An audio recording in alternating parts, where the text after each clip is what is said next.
నమస్తే, welcome to NSTV news. నేను Mounika. Bulletin ముందుగా హెడ్లైన్స్ చూద్దాం.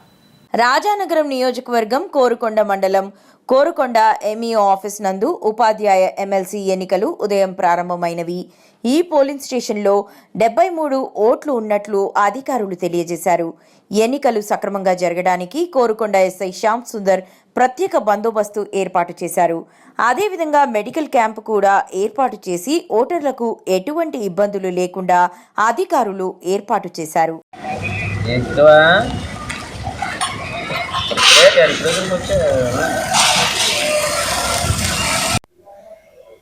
ఈరోజు టీచర్స్ ఎమ్మెల్యే సెలక్షన్ కోసం కోరుకొండలో ఎంఈఓ ఆఫీసులో పటిష్టమైన బందోబస్తు మధ్య ఎన్నికలు జరపబడుతున్నవి. ఇక్కడ మొత్తం 73 ఓట్లు ఉండగా ప్రస్తుతానికి ఈ టైం 10 గంటలకి 23 ఓటింగ్స్ పోలయ్యాయి. ఉదయం 8 గంటలకి ఓటింగ్ స్టార్ట్ అయింది. సాయంత్రం 4 గంటల వరకు ఓటింగ్ జరుగుతుంది. ఓటర్స్ అందరూ కూడా వచ్చి తమ ఓటు హక్కును వినియోగించవలసిందిగా కోరుతున్నాం.